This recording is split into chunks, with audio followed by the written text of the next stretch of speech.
जय हिंद स्टूडेंट। वर्ग 15 में रासायनिक गुण हम लोग पढ़ रहे थे। रासायनिक गुण तक कंप्लीट हुआ था। इसके बाद अब प्रमुख यौगिकों के बारे में पढ़ना शुरू किए थे। प्रमुख यौगिक में पहला यौगिक नाइट्रोजन के बारे में पढ़ रहे थे। नहीं, प्रमुख यौगिक में आपको बतलाया थे कि नाइट्रोजन के और फास्फोरस के यौगिक के पढ़ेंगे। नाइट्रोजन के 3 यौगिक पढ़ेंगे। नाइट्रोजन खुद N2 डाइनाइट्रोजन जिसको बोलते हैं, अमोनिया NH3 और नाइट्रिक अम्ल HNO3।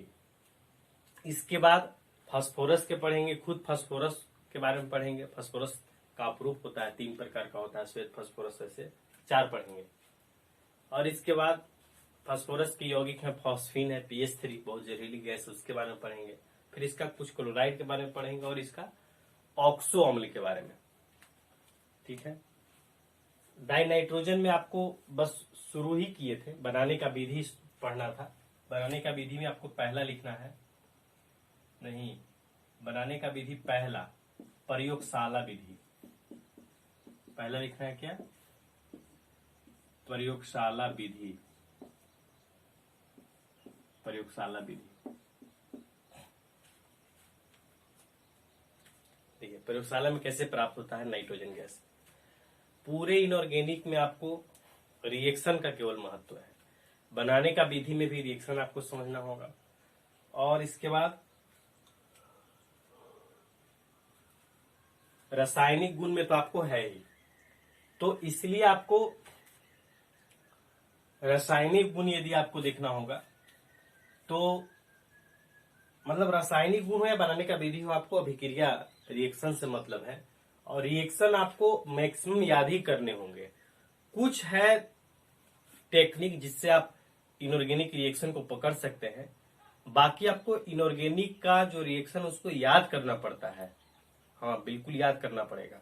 वो इसलिए कि ऑर्गेनिक जैसा इसमें मैकेनिज्म नहीं होता है। जैसे आप ऑर्गेनिक में आप ये प्रश्न खड़ा कर सकते हैं कि कैसे बन गया, तो कैसे बन गया उसको दिखाया सकता है कि यहाँ बंधन ऐसे टूटा फिर ऐसे बन गया। ये है ऑर्गेनिक में संभव। इनऑर्गेनिक में मैकेनिज्म नहीं होता है, आपको याद ही करना पड़ेगा। लेकिन सभी रिएक्शन याद नहीं करना पड़ेगा।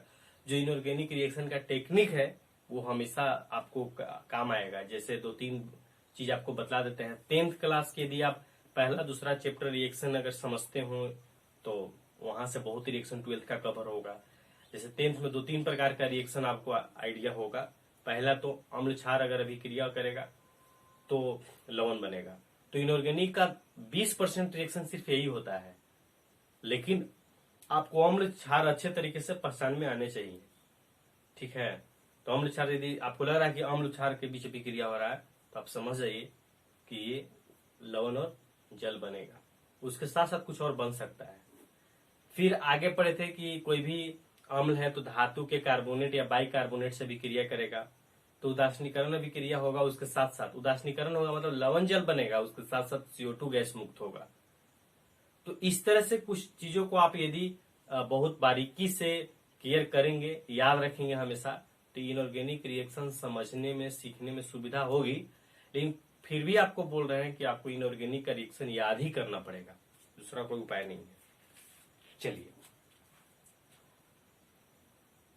प्रयोगशाला विधि पहला है नाइट्रोजन। देखिए नाइट्रोजन कैसे प्रयोगशाला में बनाया जाता है कि अमोनियम क्लोराइड को सोडियम नाइट्राइड के साथ गर्म कर दिया जाता है।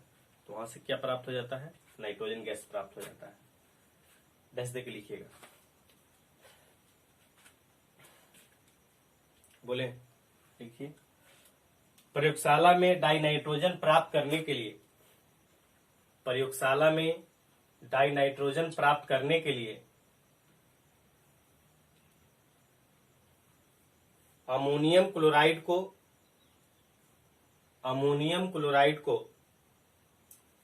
सोडियम नाइट्राइड के साथ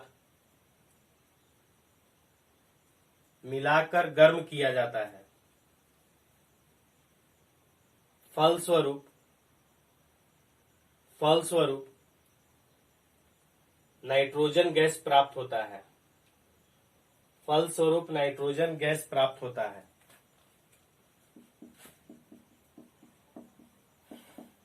सोडियम नाइट्राइट और सोडियम नाइट्रेट अंतर है।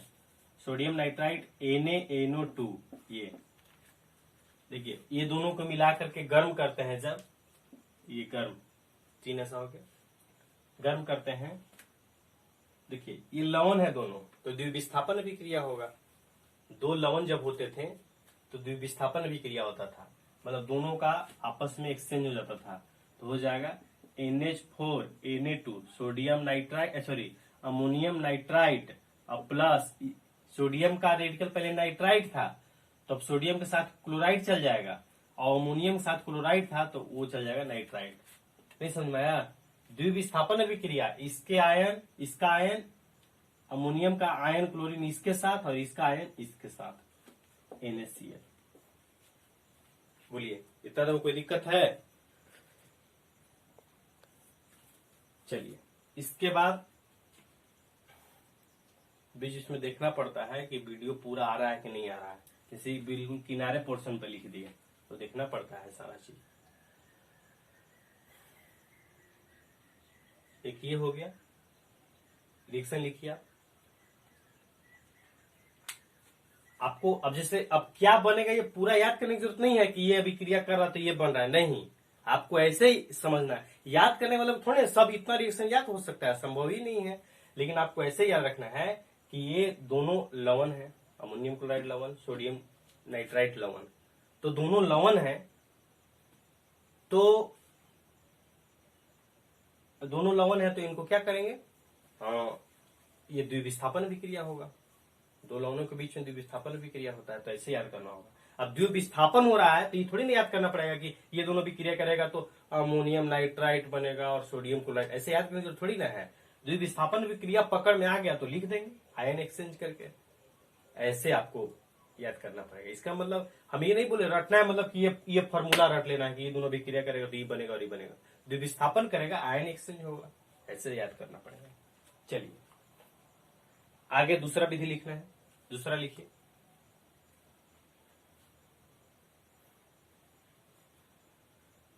अमोनिया द्वारा, दूसरा लिखिएगा अमोनिया द्वारा, डैश देख लिखिए। अमोनिया NH3, अमोनिया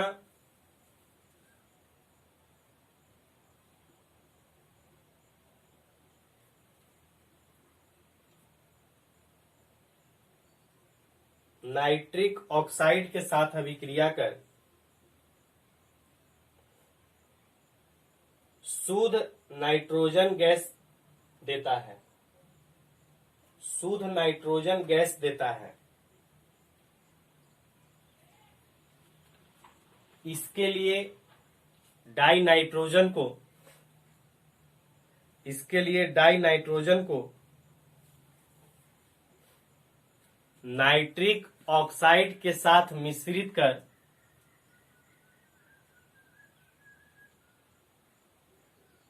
तप्त कॉपर के छड़ से प्रवाहित किया जाता है। तप्त मतलब समझ रहे हैं? तप्त मतलब बिल्कुल लाल, गर्म होकर के लाल नहीं हो जाता वैसा, मैंने कॉपर रड है, ऐसे ढेर सारा से जाली टाइप का लगा हुआ है और उसके ऊपर से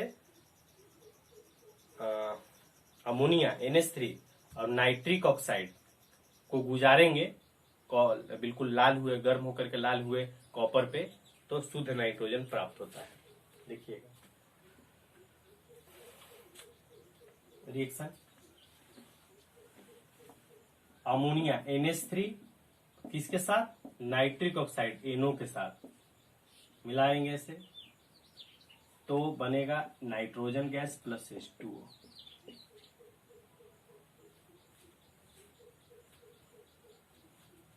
डाई नाइट्रोजन। एक बार फिर से बोल दे रहे हैं, रिएक्शन आपको हमेशा 10th क्लास में आप संतुलित करने के लिए सीख लिए हैं, और जो 10th क्लास में संतुलित मतलब अनुमान विधि द्वारा, जो अनुमान विधि द्वारा संतुलित नहीं हो सकता है उसको कैसे करेंगे वो आप 11th क्लास में सीख लिए हैं। रेडॉक्स रिएक्शन में मतलब किसी भी प्रकार का रिएक्शन हो आपको संतुलित करने में दिक्कत नहीं है, इसीलिए हम बार बार अब संतुलित नहीं करेंगे। रिएक्शन को संतुलित करने का काम आपका है, कॉपी में एक भी असंतुलित नहीं होना चाहिए, क्योंकि असंतुलित रिएक्शन का कोई अर्थ ही नहीं होता, मतलब ही नहीं होता है। तो आपको हर हाल में जब भी रिएक्शन लिखना है बैलेंस लिखना है, हम बोले अथवा नहीं बोले, चलिए,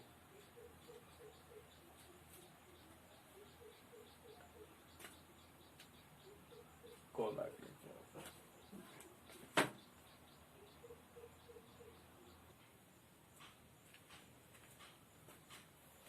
चलिए,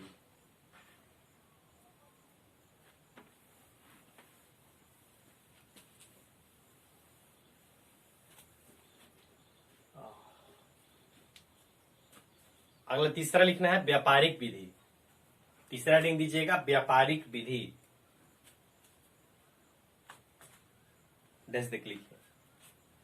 देखिए, पहले एक बार समझ लीजिएगा, व्यापारिक विधि का मतलब है कि बड़े पैमाने पर इसको कैसे प्राप्त किया जाता है, व्यापारिक दृष्टिकोण से नहीं। व्यापारिक विधि का मतलब होता है व्यापार करने के लिए बड़े स्तर पर। जैसे आपके घर में, घर के बगल में थोड़ा बहुत जमीन है, तो 2 ठो बीज करेला का लगा करके बोलिएगा कि हम ये उत्पादन कर रहे हैं व्यापारिक दृष्टिकोण से। और 2 गो बीज करेला आप लगाए हैं तो आपको घरे ठीक से भुंजिया खाने पर नहीं होगा। तो आप घर में जब भुजिया नहीं खा पाइएगा तो उसको आप व्यापार क्या कीजिएगा। और मान लीजिए कि भुजिया नहीं खाइएगा, मन हो कि नहीं खाएंगे, नहीं व्यापार करेंगे, तो 4 गो करेला लेकर के अब कहाँ मार्केट आप जाइएगा। समझ रहे हैं बात को। तो जैसे ही व्यापारिक आता है, मतलब आपको समझना है कि बड़े पैमाने पर कैसे प्राप्त किया जाता है। डाई नाइट्रोजन प्राप्त करने का ये जो दोनों विधि पढ़े, ये दोनों विधि में डाई नाइट्रोजन बनाने के लिए काफी खर्च आ जाता है, इसीलिए बड़े पैमाने पर डाई नाइट्रोजन ऐसे प्राप्त नहीं होता है। अब प्रयोगशाला में यूज करना है तो बता दिए, बना दिए कैसे बनता है, सो हम लोग सीखें तो वो जरूरत के अनुसार वैसे बन जाता है। लेकिन व्यापारिक दृष्टिकोण से डाई नाइट्रोजन जो है वायुमंडल में जो ऑक्सीजन है इससे प्राप्त होता है। आपको पता है कि ऑक्सीजन में ऑक्सीजन बोल रहा है, वायुमंडल में अकेले जो है 78% डाई नाइट्रोजन होता है। नहीं, तो 78% जब डाई नाइट्रोजन है, बहुत अधिक मात्रा में है, तो यहीं से नाइट्रोजन प्राप्त किया जाता है। नाइट्रोजन का चूंकि उपयोग आपको थोड़ा बहुत आइडिया होगा, ऐसे लास्ट में पढ़ेंगे हम लोग, लेकिन आइडिया होगा कि बड़े पैमाने पर पदार्थों को शुद्ध लंबे समय तक शुद्ध रखने के लिए, मतलब अभी सड़ने गड़ने से बचने के लिए डाई नाइट्रोजन का उपयोग किया जाता है। पैकिंग जितना भी है खाद्य पदार्थ, सब में नाइट्रोजन गैस रहता है। तो इतने बड़े पैमाने पर जो नाइट्रोजन का उपयोग है, वो उपयोग की पूर्ति वायुमंडल से ही होती है। मतलब व्यापारिक दृष्टिकोण से वायुमंडल से ही उसको प्राप्त किया जाता है। कैसे? तो पहले इस वायु को द्रवीभूत किया जाता है। द्रवीभूत तो समझते हैं, द्रव अवस्था में लाया जाता है इस वायु को। अब आपको समझ में कैसे आएगा कि ये द्रवित होता है या द्रवित हो भी जाएगा, कैसे होगा? सब चीज द्रवित होगा। इस वायुमंडल में जो वायु है, इसमें एक घटक जल है, आपको पता है, H2O वाष्प के रूप में रहता है। तो इसको द्रवीभूत कितना आसानी से आप कर देते हैं। आप करते नहीं हैं, लेकिन हो जाता है। जैसे अभी तो गर्मी के दिन गुजरा, तो आप स्प्राइट पे वगैरह पिए होंगे। अरे इस बार कहाँ पिए होंगे? इस बार तो सब दुकान बंद रहा, तो कहाँ पिएगा आदमी। हम लोग भी तो नहीं पिए, हम लोग तो ऐसे नहीं पीते थे, लेकिन नसीब भी नहीं हुआ कि ठंडा आदमी पी ले, क्योंकि सारा चीज तो बंद था। लेकिन आपको पता होगा कि जब ठंडा पेय पदार्थ आप बोतल लाए, ऐसे रखें तो देखें पूरा बोतल के बाहर बाहर पानी जमा हो जाता है। तो जो वायुमंडल का जलवाष्प है वही द्रवीभूत हो जाता है। तो क्या किया जाता है व्यापारिक दृष्टिकोण से डाई नाइट्रोजन प्राप्त करने के लिए? तो वायु को पहले द्रवीभूत कर दिया जाता है। तो द्रवीभूत होगा, तो यदि वायु को द्रवीभूत करेंगे तो नाइट्रोजन के साथ साथ ऑक्सीजन वगैरह अन्य गैसें भी द्रवीभूत होंगी। लेकिन फिर इसको द्रवीभूत कर दिए, मैंने द्रव अवस्था में ला दिए, और फिर धीरे धीरे इसको उबालने लगेंगे, मतलब गर्म करेंगे। तो जैसे ही गर्म करेंगे तो जिसका क्वथनांक कम होगा वो पहले वाष्प बनेगा। समझ में आ रहा है? उसका वाष्प पहले बनेगा। मैंने प्रभाजित श्रवण विधि लगाएंगे, 9th क्लास में पढ़े थे, शायद आपको याद होगा। प्रभाजित श्रवण विधि लगा करके, और फिर प्रभाजित श्रवण में होता है कि जिसका क्वथनांक कम है, वो पहले वाष्पित होगा। तो पहले वाष्पित होता है, फिर उसको संघनित करके और नीचे गिरा लेते हैं। इस तरह से डाई नाइट्रोजन प्राप्त किया जाता है। डैश दे के लिखिएगा, व्यापारिक विधि डैश दे दी थी, अगला लिखना, इसमें डैश दे के लिखना है। व्यापारिक दृष्टिकोण से अर्थात बड़े पैमाने पर डाई नाइट्रोजन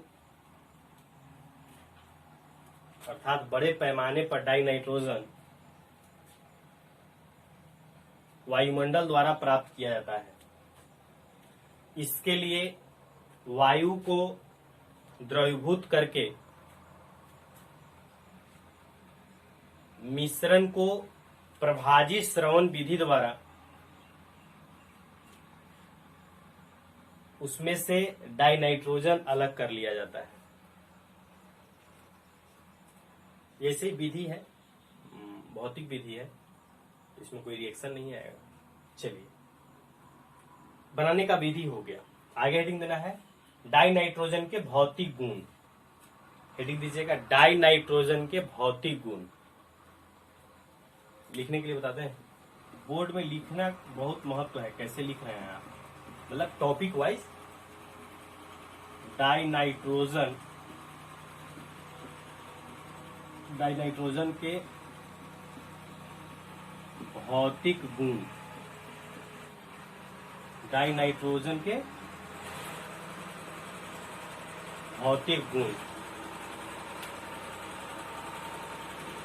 ठीक है,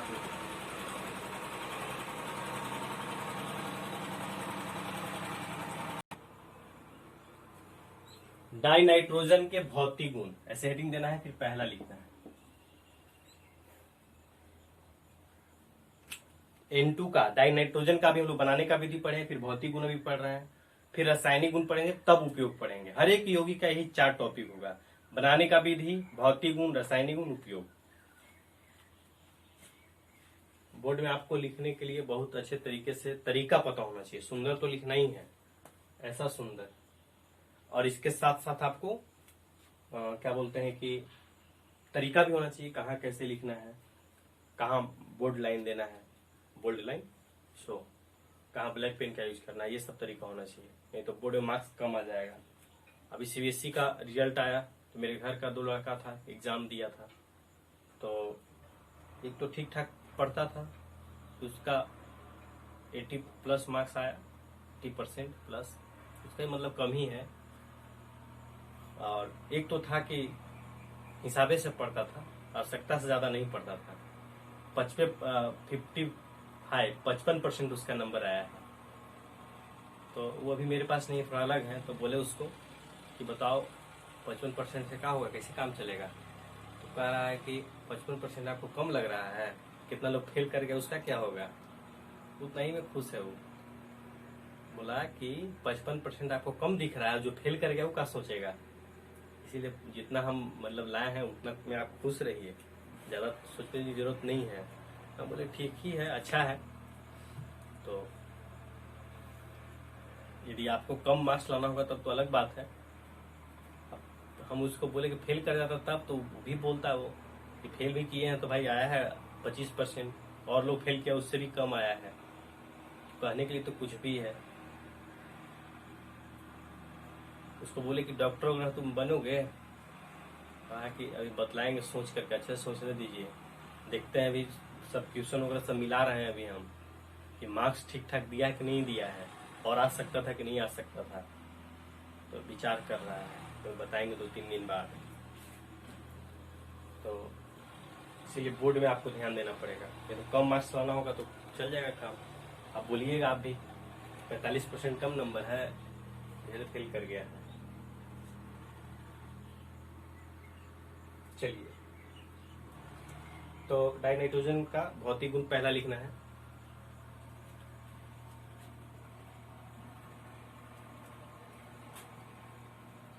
डाई नाइट्रोजन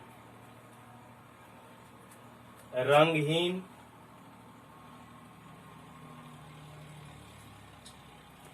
स्वादहीन एवं गंधहीन गैस है। मतलब इसमें न तो इसका कोई रंग है, न गंध है, न स्वाद है। दूसरा लिखेंगे, यह जल में अविलेय होता है। यह जल में अविलेय होता है। अगला, डाई नाइट्रोजन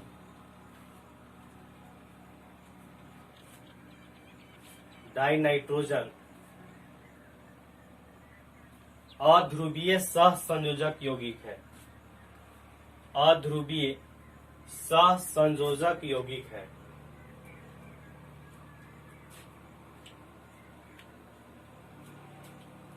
अगला लिखेंगे,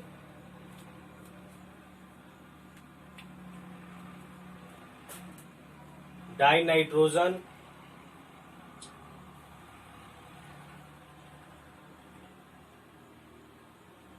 एक विषैली गैस है, एक विषैली गैस है।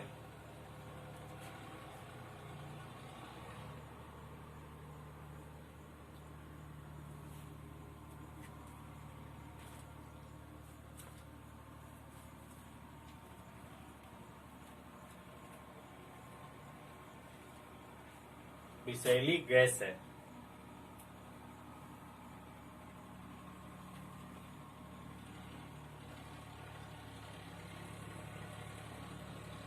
अगला लिखेंगे, यह न तो जलती है, यह न तो जलती है और नहीं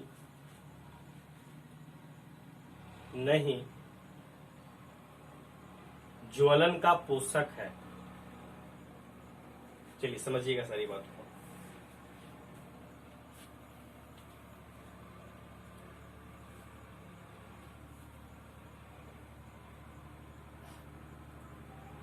क्या क्या कहा गया, पहला तो याद रखना है।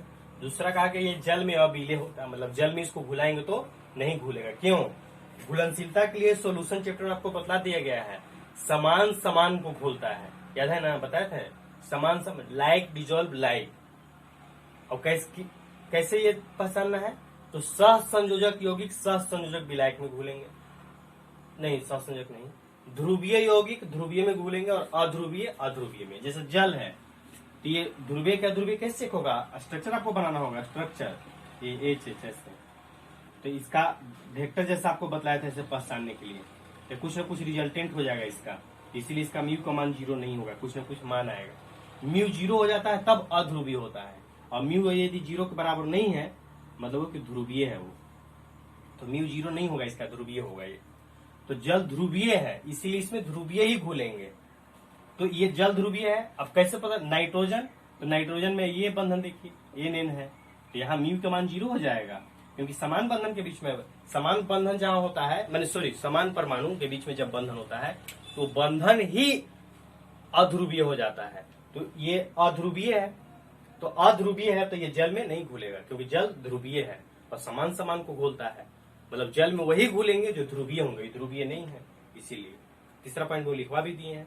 और चौथा कहा गया कि ये विषैला भी होता है। विषैला का मतलब ये कि ऐसा विषैला नहीं हम लोग मर जाएंगे, अगर ऐसा होता तो फिर जीव जंतु कैसे उपस्थित रह पाता है। लेकिन हाँ, विषैला इस दृष्टि से है कि बहुत छोटे जीवों को, अति सूक्ष्म जीवों को प्रभावित करता है, और मुख्य रूप से ये अभिक्रिया नहीं होने देता है, क्योंकि ट्रिपल बॉन्ड है तो बंधन वियोजन ऊर्जा अधिक होगा, अक्रिय प्रवृत्ति इसमें होती है, अभिक्रिया न करने की प्रवृत्ति अधिक होती है। क्यों? क्योंकि ट्रिपल बॉन्ड है तो बंधन वियोजन ऊर्जा अधिक होगा इसलिए। और अगला कहा गया कि न तो ये खुद जलेगा, डाइनाइट्रोजन नहीं जलता है, और न तो जलेगा और न ही ये जलने में किसी को सहायता प्रदान करेगा। ऐसा नहीं कि इसको उपस्थिति में कोई जलने लगे, ऐसा भी संभव नहीं है। चलिए, ये भौतिक गुण हो गया। आगे हेडिंग देना है डाइनाइट्रोजन के रासायनिक गुण। डाइनाइट्रोजन के रासायनिक गुण।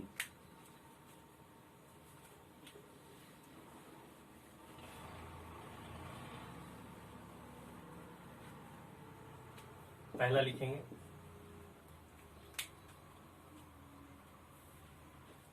धातुओं से अभिक्रिया। पहला लिखना है धातुओं से अभिक्रिया।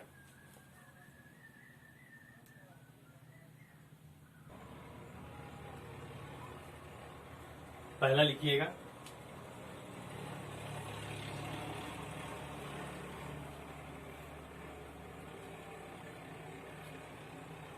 धातु से अभिक्रिया, डैश देके लिखना है। डाइनाइट्रोजन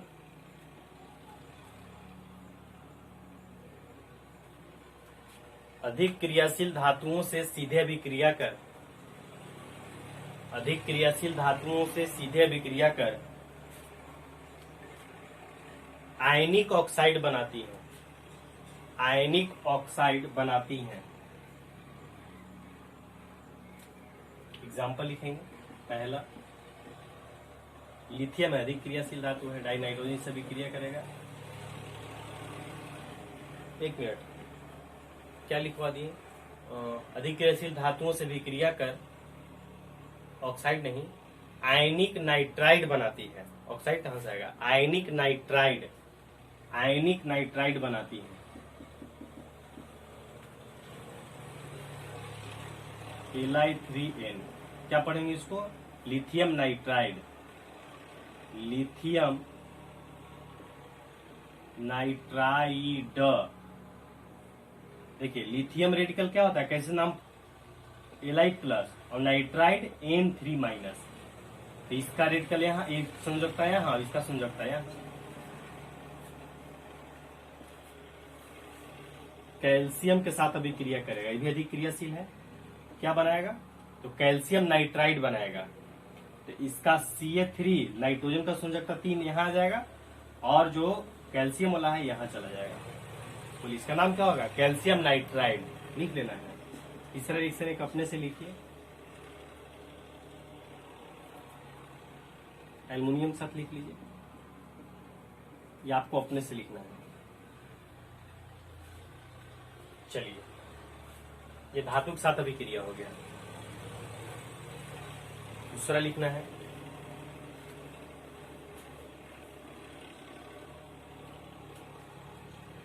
काउंटर क्वेश्चन बहुत जरूरी है। आज कुछ स्टूडेंट फोन किए, बहुत अच्छा लगा सवाल वगैरह को लेकर के।